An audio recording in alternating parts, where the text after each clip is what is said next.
And welcome everybody to the latest in our instalment of ISSA podcast. And we're delighted to have here in the podcast studio George Saris, who's Treasurer of ISSA, International Ship Suppliers and Services Association, and he's also CEO of the Atlas Group of ship supply companies. George's role within ISSA is significant. He keeps us all in line when it comes to the figures and the budgets, and has a big role to play in all of that. But George, welcome. Lovely to see you and to talk to you today. And busy time. We just had our board meeting here, spring board meeting here in Athens. It's always a busy time, isn't it? Yes. Thank you, Sean. I'm truly happy to be here with you, and we have the board meeting in Athens. And this is an opportunity to talk about our industry, our challenges, and where we are heading, especially in light of the upcoming conventions of this. And yes. So, we had, focusing a little bit on our meeting over the last couple of days, we had a lot to talk about with regards to ISSA at the moment and a lot of the initiatives and projects that we have in place, but also looking forward to ISSA67, the convention in October. How strong an organisation is ISSA really for the members? When you look at it from the way it's run, but also the way the role that it plays for its members, how strong an organisation is it? Yeah. Actually, the ISSA is an organisation where we are trying to give our best possibilities in order to have good service to our members. Okay. And by following the international rules and regulations, and we are trying to give the easy ways of doing our business and giving a good service to our customers. But I suppose, you have 1,500 members within the organisation. You've got 40 national associations all around the world. ISSA's role is significant, isn't it, in actually looking after the interests of your members, but also representing ship supply at an international level as well. Yes, I would say that, of course, we are representing 1,500 ship suppliers, and we are trying to be strong in the market by representing all these service providers and trying to find solutions in order to be much close to our customers, to be able to give them a good service and keep them satisfied with the service we are providing them. Before I come on to ISSA and the convention and what have you, how did you get into ship supply? Tell me. You're a major player, certainly in the Turkish market and globally, but how did you get into ship supply?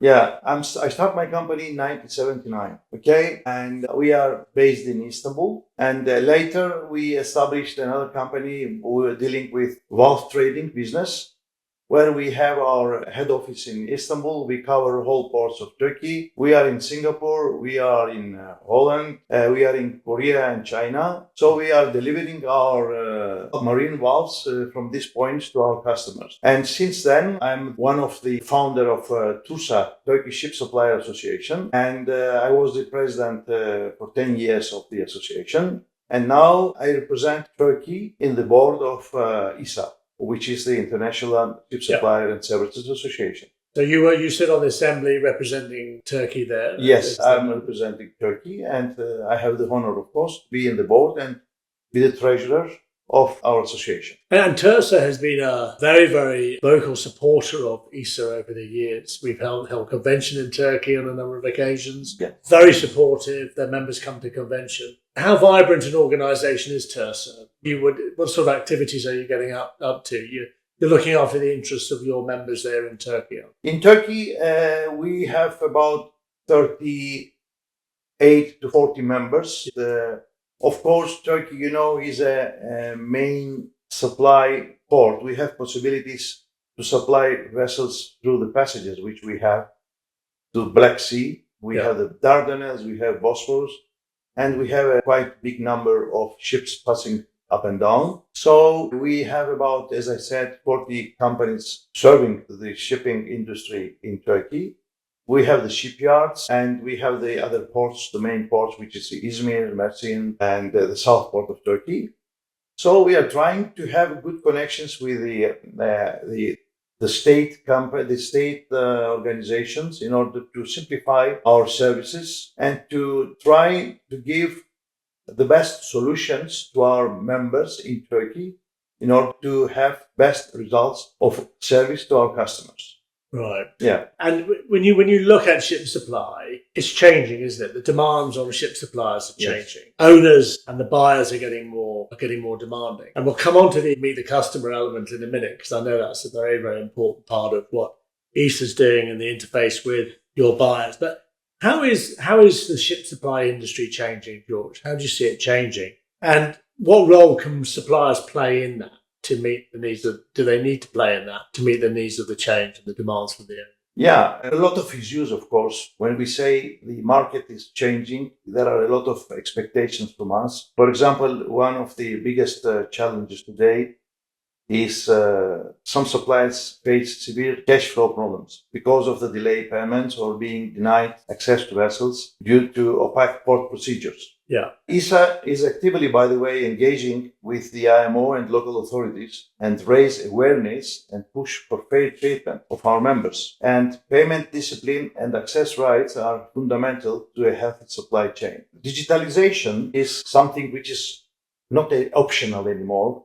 It is essential. From e-invoicing and online procurement platforms to automated logistics and ERP systems, the entire supply process is being redefined.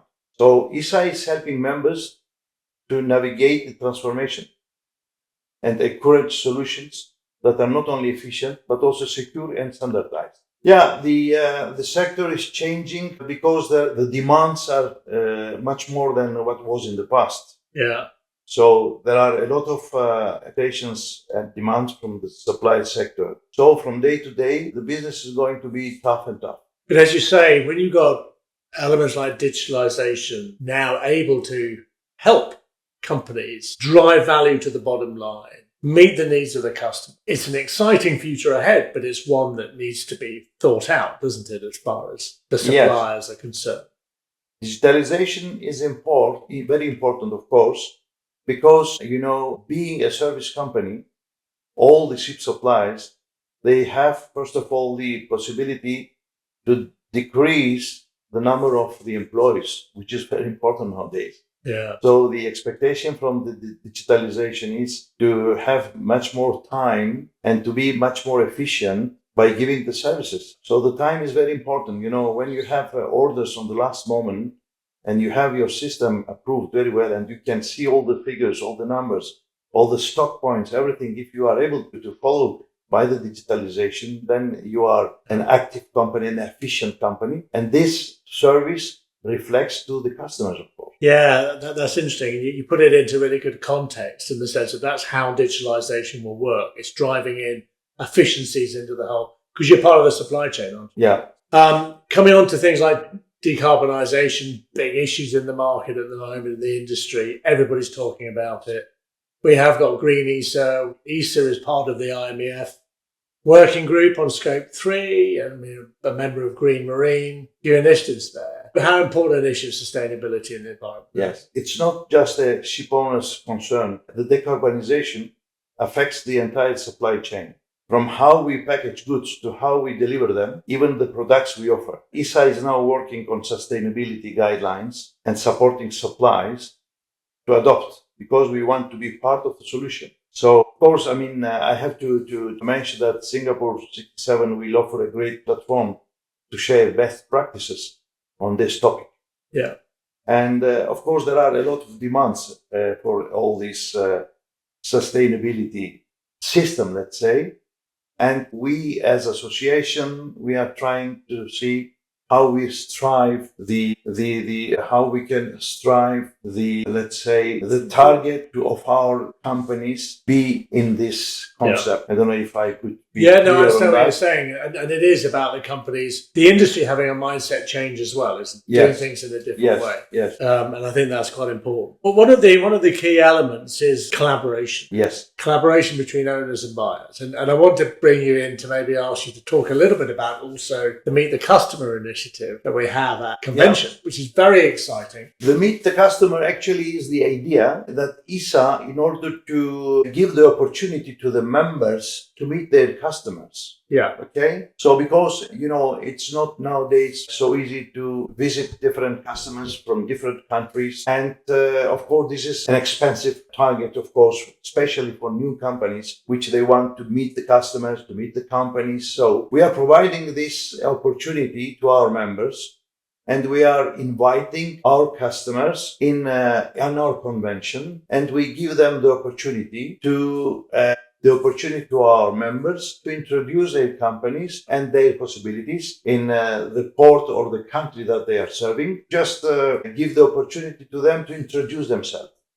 And thus, the companies, the purchaser managers or the purchaser persons that are with us, they have the opportunity to meet our members, to find out how is the possibility in several ports, what they can get from our members. And this is something which I think we are expecting that we'll have better results in the future. And I think it's a tremendous initiative because it enables the buyers get so much more out of it as well as the suppliers. It's a two-way street here because they want to talk to potential partners. It's a partnership ship supply. Of course. And they have their demands and they want to talk to companies that can maybe give them the solution that they need. And that's a great service that ISSA is providing to your members. Yes. Coming on to ISSA67 in October, it's going to be an exciting and amazing time. What are you looking forward to most about convention this year in October? That's an important issue because we are working very hard in order to have a successful convention in Singapore. Singapore is a very congested port. And there is a big possibility that our members will come there and we'll meet a lot of customers. There are a lot of companies there, management companies. And we will have a 3 days convention where it's full with conferences. We have a special time for meeting the customers. And we have 3 nights full of excursions. And it will be, I think, a good opportunity for all of us to meet the industry partners. I think really when you look at ISSA as an organisation, governance is amazing. You've got the assembly, you've got the executive board, you've got the national associations, you've got the individual associate members, you've got 1,500 members around the world. You represent quality ship supply. Yes. And you are now getting the buyers to come in to be part of that family through your honorary membership scheme, because we've got the honorary membership scheme in ISSA as well. Yes. So just as a final question, really, it's an exciting time for ISSA now looking forward. Yes. What are your hopes and aspirations for ISSA in the years ahead to continue to grow, to look to the young ship suppliers of the future to come into the industry? How would you like to see ISSA grow and develop? Yeah, it's a really difficult question because there are possibilities, of course, in our industry that the industry will not die. It will continue. Okay, the ship supplying sector will continue. But of course, we are expecting a lot of changes at the time. So all the companies have to adapt themselves for the new changes. Right. Because I believe within 10 years' time, many things will change. So, and the company who are not ready to adopt themselves to the new challenges, to the new changes, they will be disappeared, I'm afraid. And so we have to follow carefully all the new developments in the market. It's either digitalization, decarbonization, sustainability, everything we have to adopt themselves. So the young generation has to like this job, because if you don't love this, you cannot be successful. Because this is a part of our life. We are not the companies that we close at 6 o'clock, we go home and forget everything. This is a way of our life. The vacation. Yes. We go there, and even we go back at our home, we are following the ships, we are following everything. So, my expectation and my wishes for the new generation is, if they love, you can go into our sector. If they don't love it, they should not do it. George, it's been a delight talking to you today. Thank you very much. Thank you. I look forward to catching up with you in Singapore, as we will do in October. So. Thank you very much. Thank you for your time. Thank you, Sean. Thank you.